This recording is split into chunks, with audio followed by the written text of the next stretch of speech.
Hello guys! Good afternoon po sa inyong lahat. So ngayon ay gawa na po natin ng paraan na malagyan po ito ng sauce. Kasi guys, ang dami ng meat. Wala ng sauce. Naubos na namin kahapon ni Mr. Kaya ayan. Maging ano na naman tayo. Mag-iimbento na naman tayo nito guys. Teka sandali. Switch on natin dito. Ito po ay papakita ko sa inyo. Ayan, may frozen vegetables ako. Nilagyan ko, additional lang yan siya ng potatoes. Tapos mag-add in ako ng sibuyas or red onions. Teka, sandali. So, ayan guys, maglagay lang tayo ng kunting olive oil. Mainit na pala.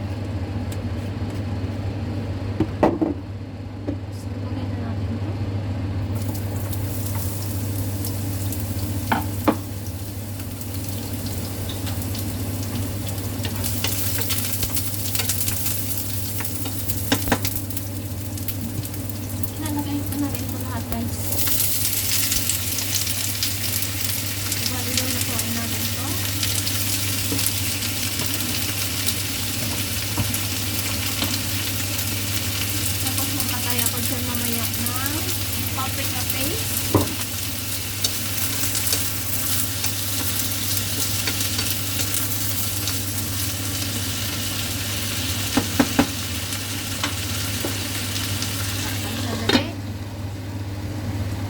So, mag-additional tayo ng cherry tomatoes.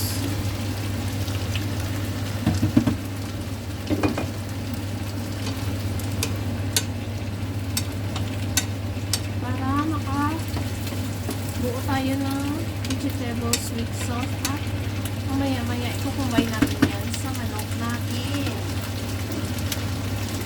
Magailang ako dyan ng bali 2 kutsareta. Ayan, yan siya guys.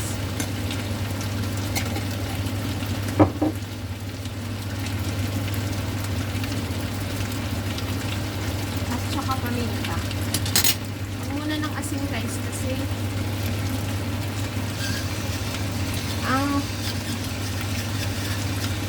ito kasi ano po yung tawag niya paprika pasta ay may ano na po yan o paprika paste ay may flavor na po yan siya kaya huwag muna tayo maglagay ng asin.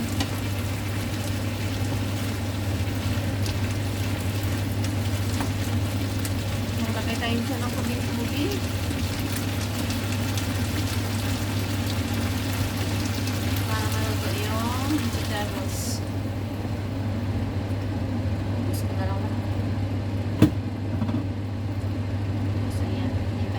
Maluto yan and then we mix this one sa chicken leftover from yesterday. So simmer natin yan 10 to 12 minutes para maluto ito yung patatas. See you later guys. So yan ang mga langka, transfer na natin yan sa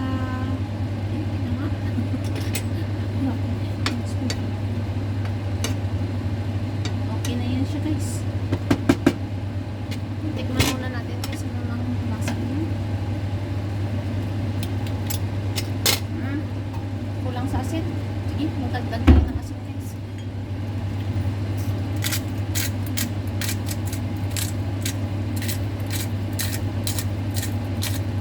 Tama na muna yan. Tapos transfer natin yan siya dito.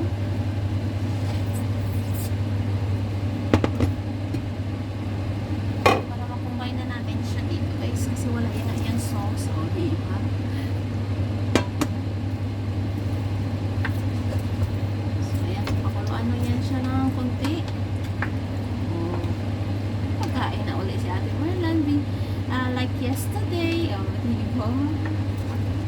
Para-paraan na yan guys para magkakaroon ng pagkain. Ganyan nila yan guys sa ano.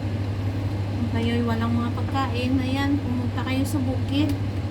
Magtanim kayo doon guys. O di kayo maghanap ng pagkain.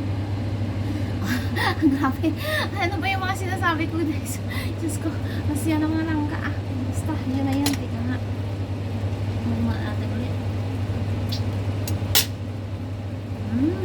Ayan na guys. Simmer ko lang talaga yan ng 2 minutes. Tapos switch off na. So yan ang mga malangga. Maraming salamat sa panonood. Sana po ay may pakainin po kayo guys. So ayan guys, switch off ko na po guys.